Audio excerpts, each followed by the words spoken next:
brought my son a brand new air fryer down here to the sailboat.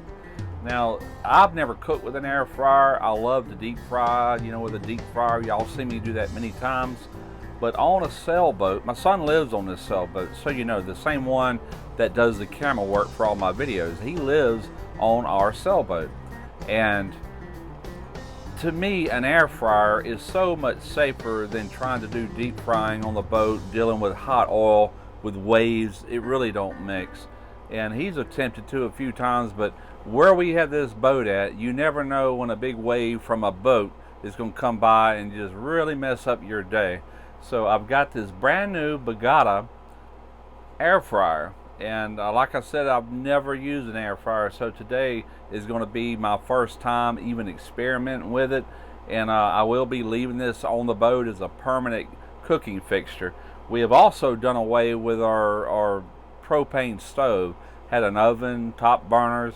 That is gone, and we have moved into an induction cooktop, and now the air fryer, and I'm thinking that's all we really need. Now, we do still have a grill mounted on the back, the stern end, that runs off propane, a little separate individual propane tank. So that's a lot safer keeping that gas out there than in here. It's just, to me, to prevent possible safety things, you know, like explosions, fires. I think it makes better sense to go with what we got now. Induction stove, air fryer. So I'm doing a bloomin' onion. I used to do these things all of the time. Let me show you what I got. This is from like 1985, 1986. This was an infomercial. It's the Great American Steakhouse Onion Maker. And Walmart sold these. Right after the infomercial came out, you walk in the store, you see as advertised on TV, and there it was for like $19.99. And I have used this thing I don't know how many times. It does a really good job even after all these years. I lost a real key component to that, and that was the core that cores out the onion. But I almost didn't think I would be able to pull this video off because I couldn't find it. It's in my house somewhere. But instead, I've got a set of these cores that I purchased, and I remembered these come in different sizes and they're removable. And this does a fantastic job. And what I like about this one versus the one that came with the machine is it doesn't leave the core in the center. That is bad about leaving the core in the center. The one that came with it, sometimes it'll pop off and pull out, but this one will not. I'll show you that later on. All right, we're going to get started with an onion, and I'm going to show you every step into doing this. Now keep in mind, this recipe was designed for a deep fryer. I have no idea how it's going to come out in an air fryer. Like I said, never used one, but we're going to find out today. Be right back. All right, so you want to try to find a big onion, you know, as big as you can. And that's a pretty good sized onion. That thing's like a softball. So what I'm going to do is I'm going to take a sharp knife, and I'm just going to cut back about probably 1/4 of an inch. Okay, just like that. Now I'm going to remove all of this skin. Like I said earlier, the core that came with this machine is somewhere in my house. I have no idea where, but this one actually works better.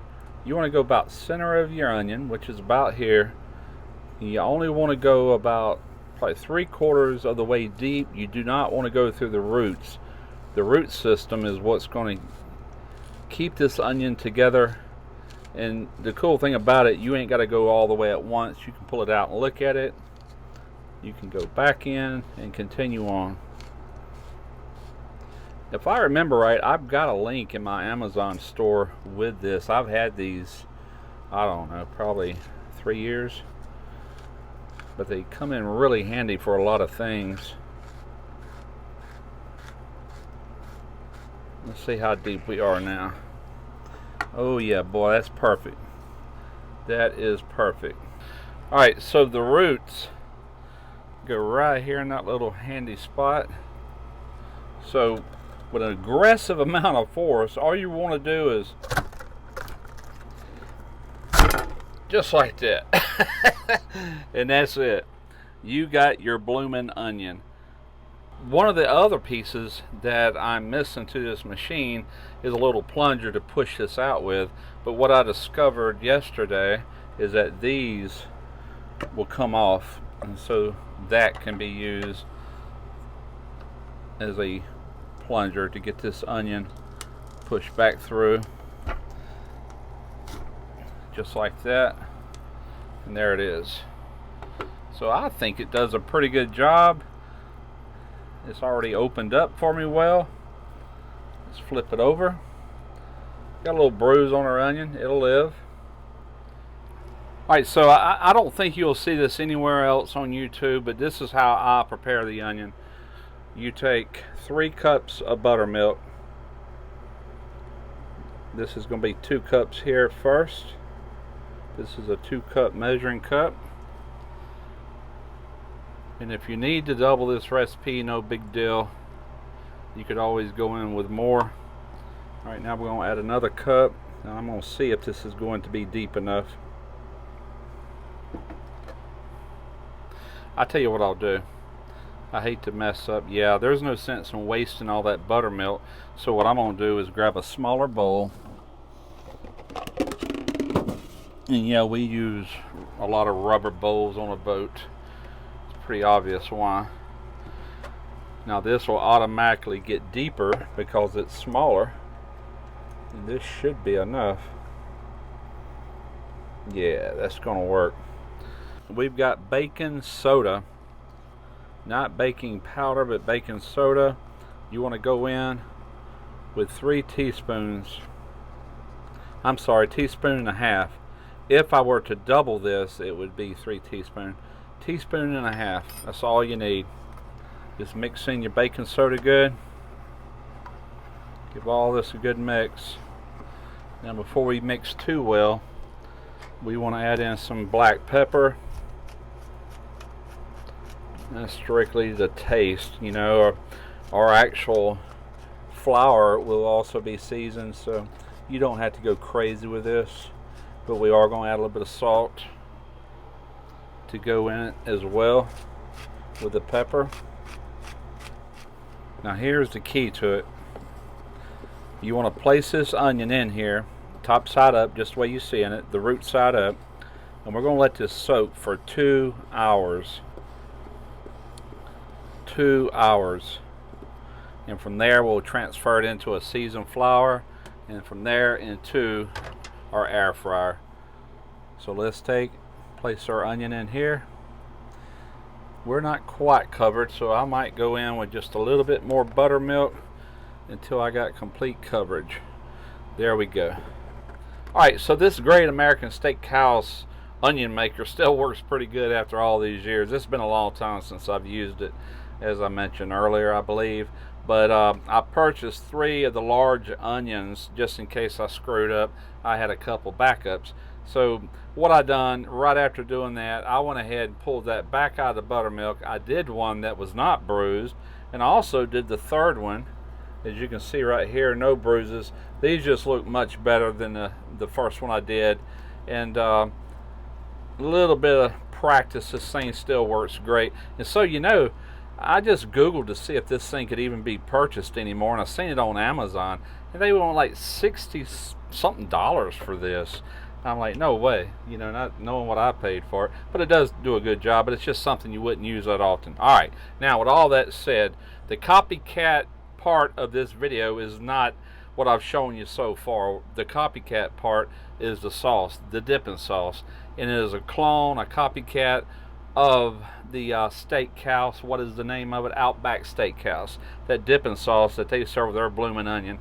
And this recipe is basically all over the internet, and I first got this from the Todd Wilbur Top Secret Recipes book. But you put in basically around a 1/2 cup of mayo, and I'm just eyeballing this, and you want to put in about 2 teaspoons.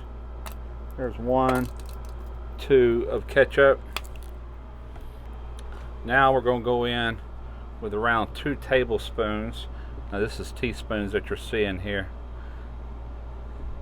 That's horseradish, prepared horseradish. Calls for 2 tablespoons. 1/4 teaspoon of paprika. 1/4 teaspoon of salt, 1/8 teaspoon dried oregano, and you can add cayenne pepper to taste.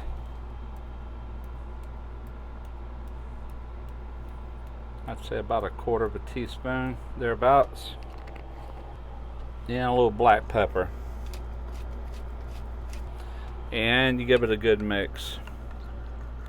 We are about 30 minutes away from pulling our onion out of our buttermilk mixture, and I will take you to the next step when that happens.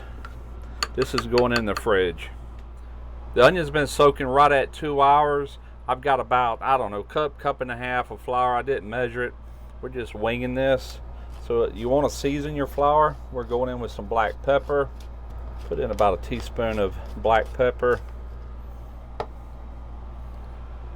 Do the same with some salt. We'll go in with some cayenne pepper.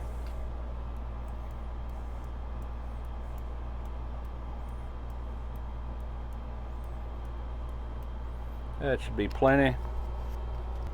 A little bit of dried thyme. That was probably about 1/8 teaspoon. A little bit of paprika.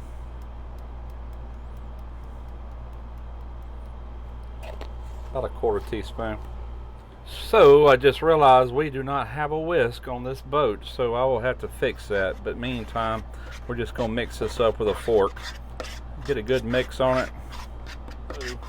I did flip this onion over probably about 30 minutes ago just to make sure we got a lot of buttermilk in between all of these cut edges here on the onion. So the trick to this is don't drain it. Just throw it right on in there. This is where you want to separate your petals. Get it in between your petals. Make sure everything's got a good coating. This is the most time consuming part about it. If this was onion rings, it would take just a few seconds really to coat them. So this is a little bit more trickier, but it makes a really nice presentation at the end.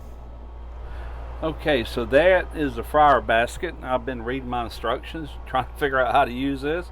It's all new to me. I'm going to take my onion. I've already shook off the excess. We're going to set that right down in here. Let me wipe my hands off. Now this goes back into this part. And actually, I don't see why I couldn't just left it in here. I guess I could have. There it goes. It sits in there. And from here, it goes into the machine. All right, I'm at 380 degrees. I've got it set for 20 minutes. And I'm going to probably check these in about 10 minutes. I almost screwed up. I forgot to spray the oil in here. And I forgot to spray it on the onion. Now this is what it actually fries in, is this oil, so very important step. Actually, I can spray that once I get it back in there. Let me flip it over. I want to get the bottom side of this. I was 1 minute into this when I realized I forgot to do that. This is all new to me, folks. I normally just dunk it in some hot, screaming hot oil and let her rip. This is avocado oil, so you know.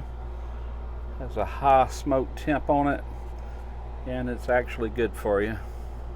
Put it back in here. So now I can continue to spray. Now if I notice any dry patches on this when we check it here in about 10 minutes, I'll do some more spraying. I think we're going to leave it as is for right now. Go back in with our deal here. There we go. We are cooking. Alright, so here it is, and I probably couldn't have picked a harder thing to cook in the air fryer. I did my research, and a lot of people says it can't be done. It can be done. This is the results that I had. and a lot of people had similar results. It does not look like it come out of a deep fryer. Deep fryer, it gets in those nooks and crannies with that hot oil. You get a golden brown all the way up. This tend to almost burn the tips before it could get inside and really cook the petals. So to me, there's a difference. But as far as this on our sailboat, doing a lot of other things like fish and chicken wings and just a ton of other things, I've seen so many successes with these air fryers that it's going to be a good addition to the boat. But I had to start with what I figured would be the hardest to pull off. And hey, I'm kind of pleased with the way it looks. It's not bad. So let's try a piece and see how it tastes. So what kind of crunch it has. All right, let me try to pluck one of these out of here. Oh, that's still hot. Kind of hard to do this sitting down with it in my hand. Not a bad crunch.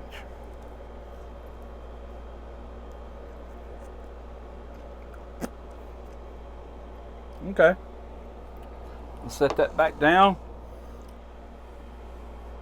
Like I said, not like real deep fried, not by a long shot, but it's not bad. It's not bad at all.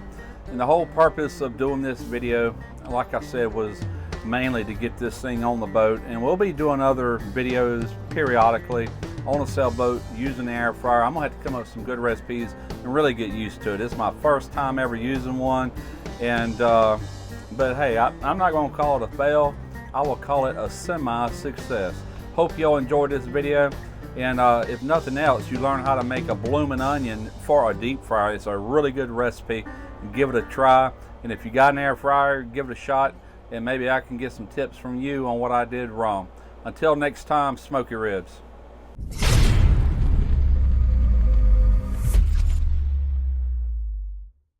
Okay, so I'm doing a bloomin' onion. A bloomin' onion! I haven't done a bloomin' onion in years. I really haven't. Let me start over.